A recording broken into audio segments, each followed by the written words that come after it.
There's a strange silence beneath every affirmation.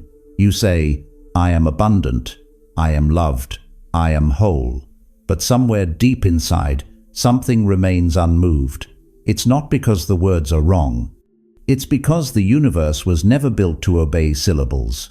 The quantum field, that vast ocean of potential energy, doesn't listen the way humans do. It doesn't parse language, it doesn't interpret grammar, and it doesn't care about the shape of sound. It reads tone, not text. It responds to resonance, not repetition. This is why you can stand in front of a mirror and chant, "I am," until your throat trembles and still feel nothing shift. Because if your emotion contradicts your declaration, the field hears the emotion, not the echo. Science calls it coherence, spirit calls it alignment. Both mean the same thing: harmony between thought, emotion, and body. Without it, your signal fractures like trying to play music on an untuned instrument. In physics, destructive interference occurs when two waves collide and cancel each other out. The same happens in consciousness. When your conscious thought says one thing, "I am confident," and your subconscious emotion hums another, "I am afraid," the waves meet and neutralize. Nothing moves. No creation occurs. This is why so many seekers lose faith. They think the universe isn't listening, but the truth is simpler and far more profound. The universe is always listening, just not to your words. It listens to your vibration, the sum total of what you are broadcasting beneath language. Every thought generates an electromagnetic signature. Every emotion gives it charge. Together, they form the frequency of your being. The field, this living intelligence that physicists like David Bohm called the implicate order, translates that signal instantly into experience. When you say "I am," the quantum field doesn't hear the phrase, it feels whether you are. It feels the current of self-belief running through your nervous system. It measures your coherence in real time. If the frequency aligns with your declaration, reality begins to shift, gently, invisibly, through quantum probabilities aligning to your state. If it doesn't, the field holds still, not in punishment, but in perfect neutrality. Words are surface ripples. Frequency is the ocean. You cannot trick the water into reflecting light if you are still stirring mud at the bottom. To manifest is not to speak, but to tune. Not to command, but to become. The phrase "I am" was never a spell to cast. It was an invitation to remember, because the moment you truly feel what those words mean, you stop needing to say them. The field doesn't require your voice. It requires your vibration. Thought and vibration, the two halves of one broadcast. Every thought you have is a frequency, and every emotion is its vibration. Two halves of a single broadcast echoing through the time. Quantum field. Thought gives the signal its direction. Emotion gives it power. One without the other is incomplete, a wave without amplitude, a melody without resonance. In the quantum model, energy is never static. It ripples. It carries information. And that information, whether encoded as a particle or a wave, responds to coherence. When the signal is clear, it propagates. When it's fragmented, it dissolves into noise. The human being is both antenna and transmitter. Your mind sends out patterns of possibility. Your emotional body modulates their intensity. When the two synchronize, coherence is achieved, and the quantum field begins to reorganize itself around that harmony. This is why thinking about joy is not the same as feeling joy. The thought sketches the frequency, but the feeling charges it with voltage. Without emotion, thought is an unlit filament. Without thought, emotion is an unshaped current. It is only when light and wire meet that illumination occurs. Greg Braden once described the body as a biological radio, not metaphorically, but literally. The electromagnetic field of the heart acts as a transmitter, while the brain interprets and refines the signal. When both resonate together, they create what the HeartMath Institute calls heart-brain coherence. In this state, brain waves and heart rhythms synchronize, generating a measurable frequency that extends beyond the body, a kind of quantum handshake with the field itself. In simpler terms, your thoughts are the message, your feelings are the medium. Without harmony between the two, the signal distorts. Many people live entirely in one half of the broadcast. Some are thinkers, architects of words, builders of logic. They craft affirmations, goals, and visions, but seldom feel their truth. Their energy remains cerebral, detached, and the field reads it as static.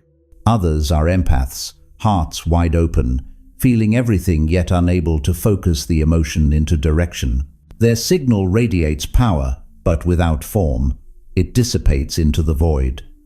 Creation demands their union, thought as structure, emotion as sound.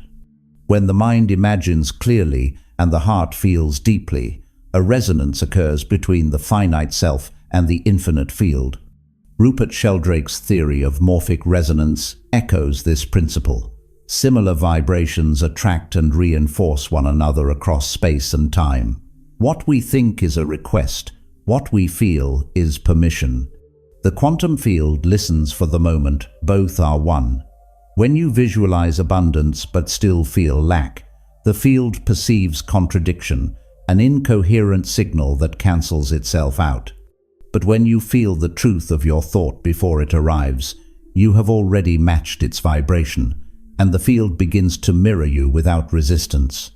Every creation begins this way, an image in the mind, infused with the emotion of completion, not wishing, not waiting, but knowing. Because the universe doesn't respond to what you want, it responds to what you are. Emotional tone, the real command. Every intention you hold is translated through the emotional tone beneath it, the silent frequency that tells the universe what you truly mean. You can speak of peace while vibrating in anxiety, or declare love while humming with fear. But the quantum field doesn't respond to contradiction. It mirrors the most dominant vibration you emit, and that vibration is shaped by emotion. Emotion is not just a fleeting feeling, it is energy in motion, the literal language of your cells. Every emotional state you experience floods the body with corresponding electromagnetic patterns. The HeartMath Institute has measured how emotions like gratitude and compassion create smooth, rhythmic heart patterns, waves of coherence that ripple into your surroundings. Conversely, fear, anger, or shame generate chaotic, erratic signals that scatter energy, creating noise instead of order. This is not metaphysics, it's measurable. When you feel genuine appreciation, your heart emits a coherent signal, strong enough to influence the electromagnetic environment around you. The body becomes a tuning fork, resonating with the vibration of harmony. Now imagine the quantum field as an infinite sea of waves. Every human emotion is like a pebble dropped into that sea, radiating patterns outward. But unlike sound, which fades with distance, these energetic ripples interlace with the fabric of reality itself. The field doesn't decode the words you speak, it decodes the emotion that drives them.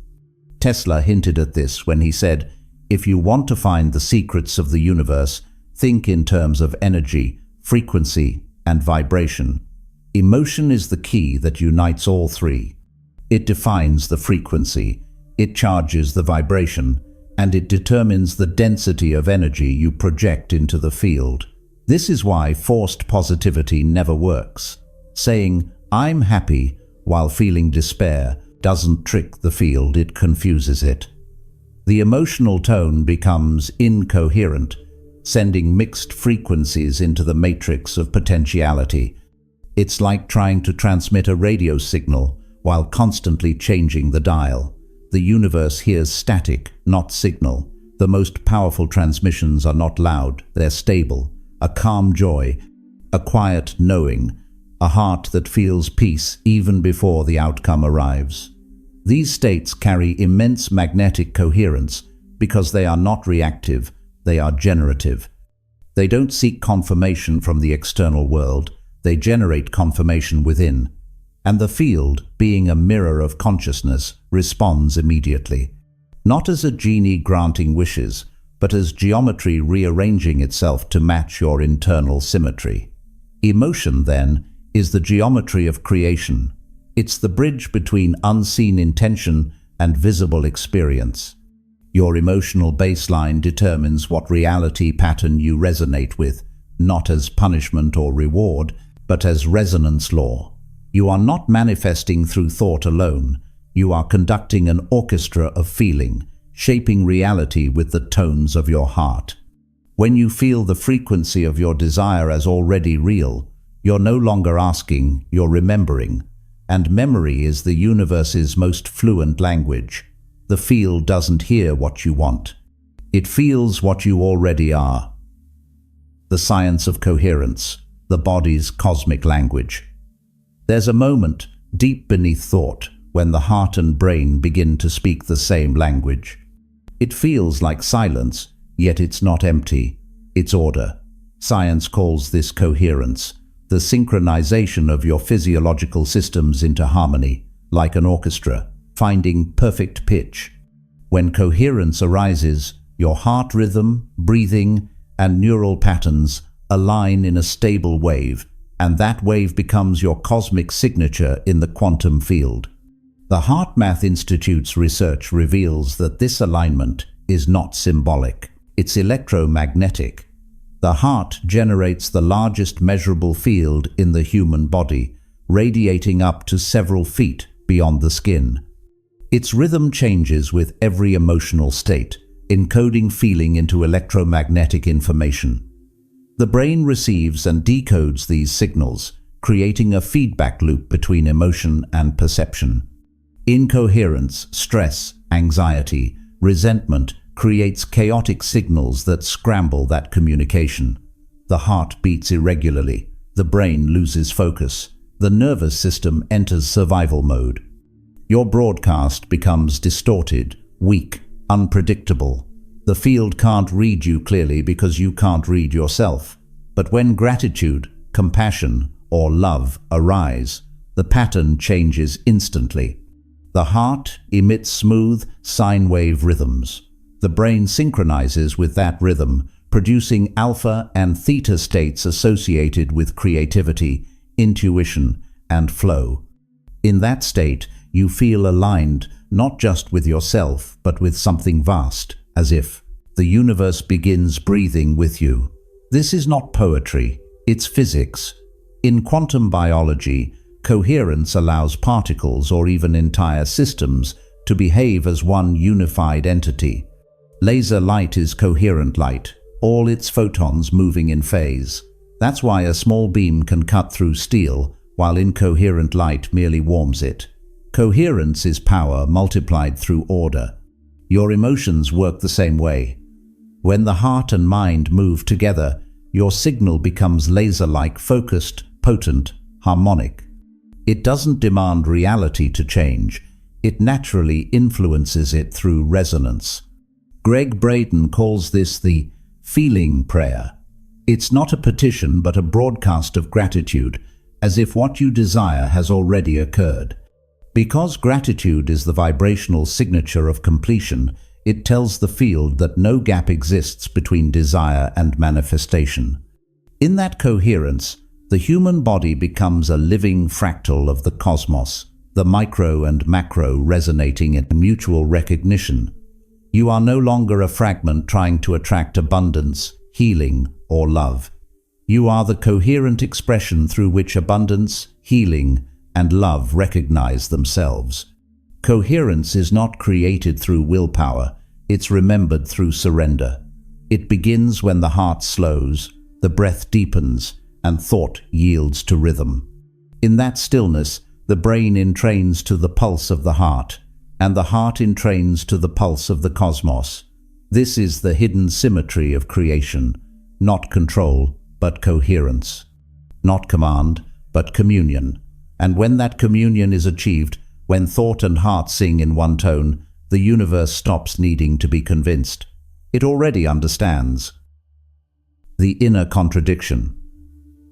When belief and feeling cancel creation, reality listens for harmony. And where there is conflict, silence follows. The most powerful force that halts manifestation is not external resistance, it's inner contradiction. When what you believe and what you feel are at war, their frequencies collide and neutralize. The quantum field doesn't choose between them. It reads the interference pattern and mirrors exactly what it receives. Mixed signals. You can say, "I believe I'll heal," yet feel despair in your bones. You can affirm, "I am worthy," while secretly vibrating with doubt.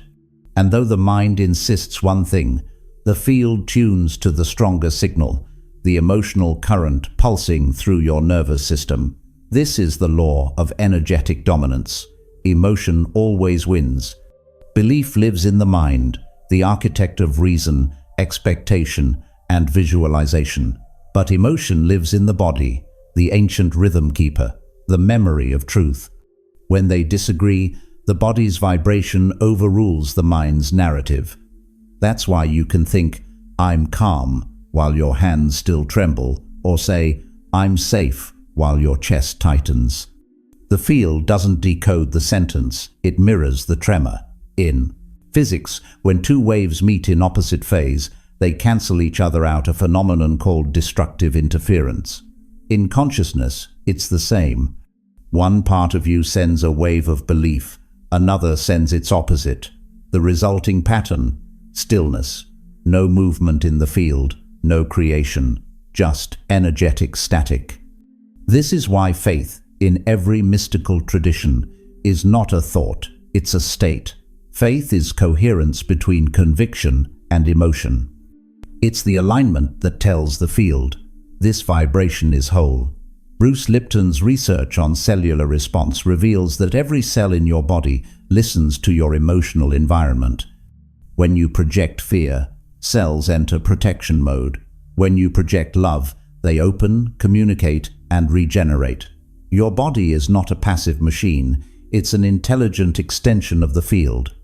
When belief says yes and emotion says no, the body hears confusion, and confusion transmits incoherence. This is the hidden reason why forcing affirmations rarely works. The mind may shout, but the body whispers truth. The only way to unify them is not through effort, but through awareness. To feel the discord without judgment. To breathe until the emotion softens enough to meet the belief halfway. That meeting point, where belief becomes embodied, is where the field begins to move. The quantum field doesn't punish contradiction, it simply reflects it, like an echo that returns garbled when you speak through turbulence. So, if you've ever felt like nothing responds, it's not that the universe is ignoring you, it's that it's faithfully reflecting a divided signal. Creation requires coherence, thought and feeling vibrating as one. Until then, your words travel outward like untuned music, scattering into static. But the moment they align, when the idea becomes a felt reality, the silence ends and the field begins to sing back. The hidden law of resonance, the still frequency that shapes. Matter resonance is the quiet architect of all creation. It is not force that shapes reality, it is stability. In the physical world, resonance occurs when two systems vibrate at the same frequency. A singer can shatter glass not through volume, but through sustained harmony, matching her tone to the molecular frequency of the crystal until it collapses into surrender. The same principle governs the invisible architecture of consciousness. Your reality doesn't respond to emotional noise. It responds to emotional steadiness. The universe isn't persuaded by passion in bursts, but by frequencies sustained in calm certainty. This is the hidden law of resonance. The longer you can hold a vibration of coherence, gratitude, peace, knowing the more, the quantum field stabilizes that pattern into form. When your emotional state fluctuates, hope one moment, doubt the next, your signal flickers. The field perceives inconsistency and reflects it, but when your heart holds steady, anchored in quiet conviction, the vibration becomes a standing wave, a stable geometry through which matter begins to crystallize. Gregg Braden describes this as feeling from the outcome. It's the art of embodying the emotion of the fulfilled desire before it manifests. When you sustain that emotion without grasping or urgency, you align with the vibration of completion. The field does not need to bring it to you, it begins to form through you. Einstein once said that reality is a persistent illusion, a projection of energetic patterns. But persistence belongs to resonance, not thought alone. To stabilize an experience, your vibration must hold long enough for probability to collapse into certainty. In quantum mechanics, coherence creates order. The wave function, the cloud of possibilities, collapses only when a consistent observation is applied. Similarly, your emotional state acts as a sustained observer. Every time you return to peace, you reassert coherence. Every time you waver, the field resets to uncertainty. The ancients understood this too. In the Hermetic texts, it is written, "He who is steady in vibration masters both time and change." In Sufism, this stability was called sukun, stillness in divine remembrance. The mystic doesn't chase the experience, he holds the tone, and the universe adjusts. Modern minds chase momentum, awakened hearts hold resonance. Because resonance is power without effort, stillness that speaks. Calm certainty is not apathy, it is trust refined to frequency. It is the vibration of one who knows, without seeing, that the unseen has already aligned. When that certainty becomes your natural tone, reality stops fluctuating. Matter responds with symmetry, events align with rhythm, and coincidences cluster around your state like iron filings around a magnet. Nothing in the quantum field is random. It's all harmonic response. Your task is not to generate energy, but to stabilize it. To be still is not to stop vibrating. It is to vibrate without distortion. That is resonance. That is mastery. The ancient view, vibration as the root of manifestation.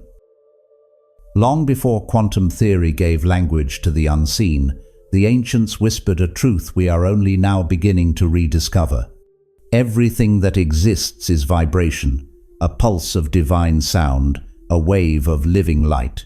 In the Hermetic tradition, this was the first law, the principle of vibration. Nothing rests, everything moves, everything vibrates.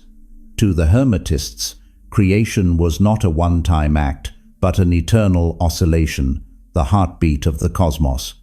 They saw matter not as solid, but as condensed rhythm. The denser the vibration, the more tangible it appears. The finer the vibration, the more subtle the reality. To change form was to change frequency. The Hindu mystics called it Nada Brahma, the world is sound. But the sound they spoke of wasn't audible, it was primordial, vibration, the pulse of consciousness before speech. From this hum emerged Om, the cosmic syllable that contains all potential frequencies. When chanted with awareness, Om doesn't just calm the mind, it attunes the entire being to the vibrational core of existence. In the Sufi tradition, the same truth was sung through love. The whirling dervishes spin not for performance, but to enter resonance with the motion of the cosmos, to dissolve individuality into the rhythm of the beloved. Their sacred chant, zikr, remembrance, is the repetition of divine names until sound becomes silence and the singer becomes the song. The vibration of the word merges with the vibration of the soul. All of these paths, though separated by time and geography, understood manifestation as harmonic participation in a cosmic frequency. The individual doesn't create reality, they tune to it. And when the tuning is pure, Reality reorganizes around that note. Modern science, in its own way, is catching up. Quantum physicist Max Planck said, "I regard consciousness as fundamental. I regard matter as derivative from consciousness." What the mystics called spirit or divine breath, Planck called consciousness. What they called vibration, he described as the oscillation of energy fields giving birth to matter. In string theory, the building blocks of reality are not particles but vibrating filaments like the strings of a cosmic instrument. Each vibration gives rise to a different particle, a different expression of form.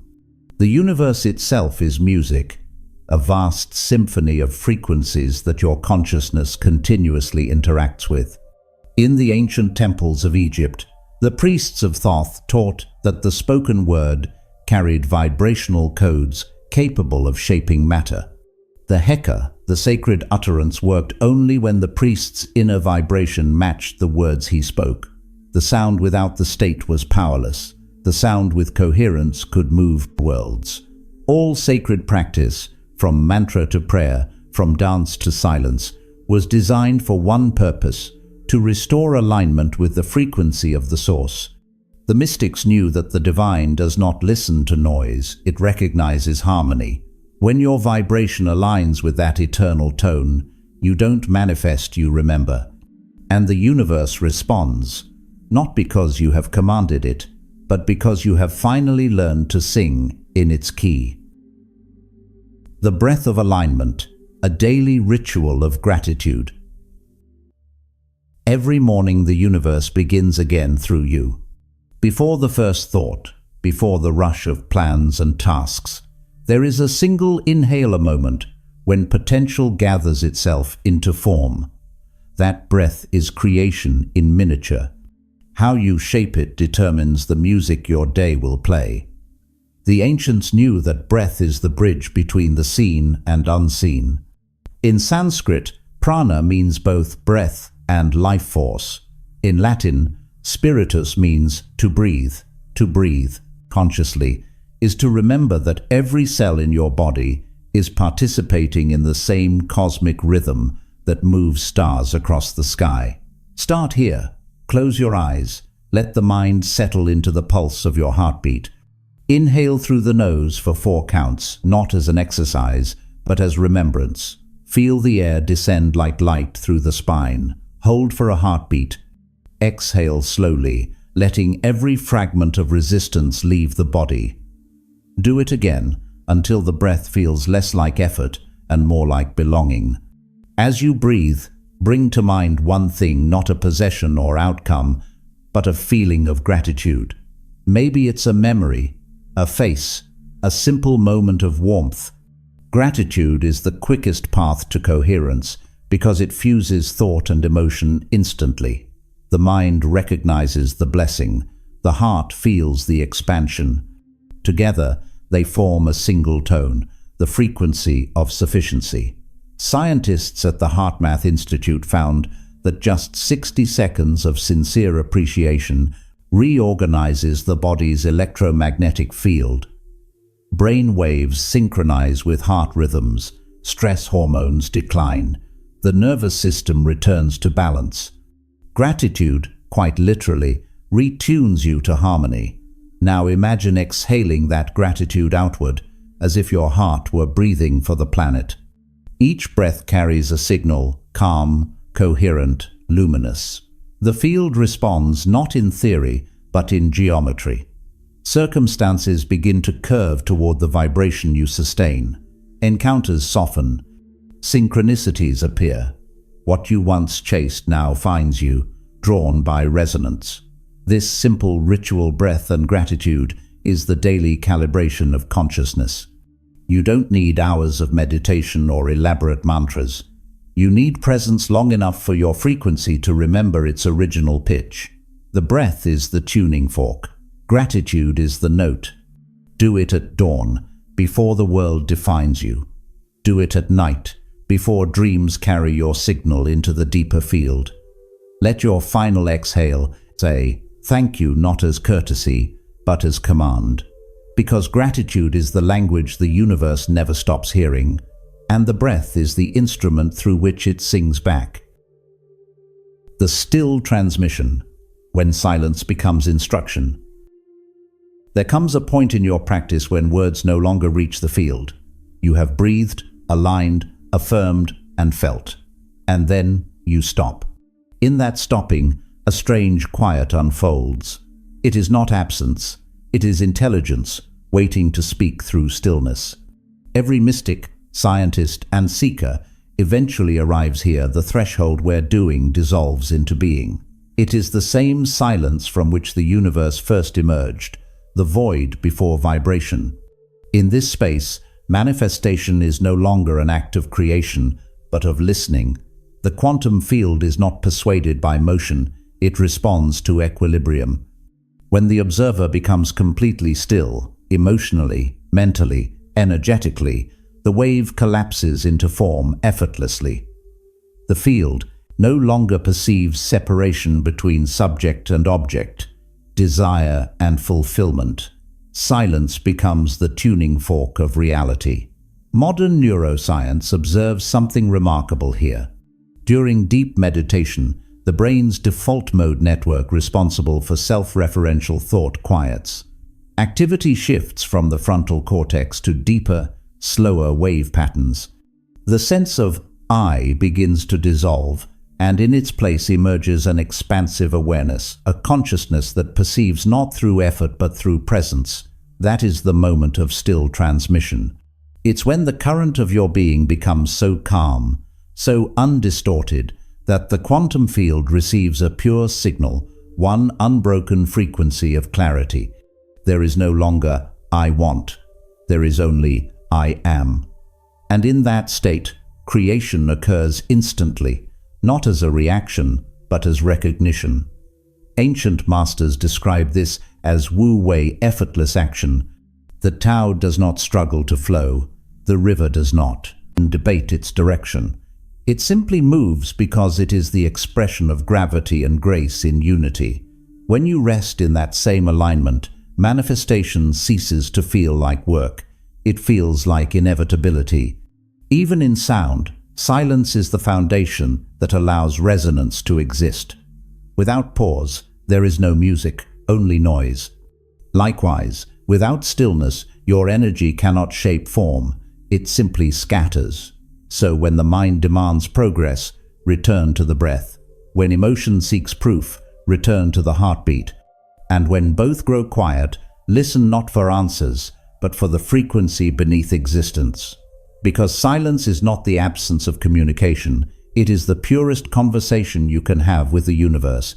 Here, reality reorganizes not because you spoke clearly, but because you finally stopped interrupting the divine. Creation responds to calm certainty, not desperate dialogue. And in that sacred stillness, you begin to realize you were never speaking to the universe. You were always the space through which it spoke. When frequency commands and words fall silent.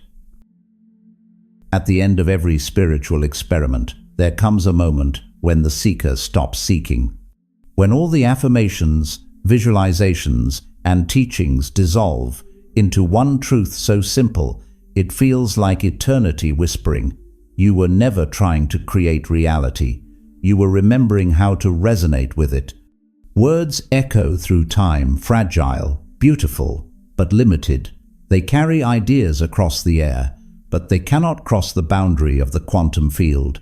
Beyond that boundary, only frequency speaks the language of being. You can say, I am free, yet freedom only appears when your body vibrates in its rhythm, when every cell releases the memory of constraint. You can declare, I am love, but until the heart beats in that cadence, gentle, fearless, unguarded, the words are still only sound. Frequency is command because it bypasses interpretation. It doesn't ask for belief. It transmits proof. The field doesn't decide whether to obey. It simply mirrors what is. When your internal state becomes identical to your desired reality, creation no longer requires effort. The wave collapses, Probability becomes presence, and what was imagined begins to breathe. The observer and the observed fuse into one harmonic continuum. In that state, prayer turns into participation. Manifestation turns into magnetism. You stop trying to influence the field because you realize you are the field. This is why the mystics spoke in paradox. To manifest, stop asking. To receive, stop reaching. To know, become still enough for the universe to remember itself through you. Einstein once said, "The field is the sole governing agency of the particle." He was speaking physics, but he was also speaking truth. Your consciousness, the field of your being, governs every atom, every event, every chance encounter. The outer world doesn't respond to your commands, it harmonizes with your coherence. So when you align with gratitude, love, and certainty, you are not calling in miracles. You are allowing reality to arrange itself according to your stability. There is nothing supernatural about it, only supernatural. The laws of vibration are as reliable as gravity. They require no belief, only resonance. And so, at the end of all seeking, you realize the real manifestation is not to gain what you desire, but to become the vibration of what you once thought was missing. Because once you are whole, nothing can withhold reflection. Silence now carries your message. Stillness delivers your command. Words may echo, but frequency shapes the world. And the moment your state matches your vision, the field obeys, effortlessly, without hearing a sound. This is the secret every mystic guarded, every scientist touched, and every awakened heart eventually remembers. You are the vibration you have been trying to summon.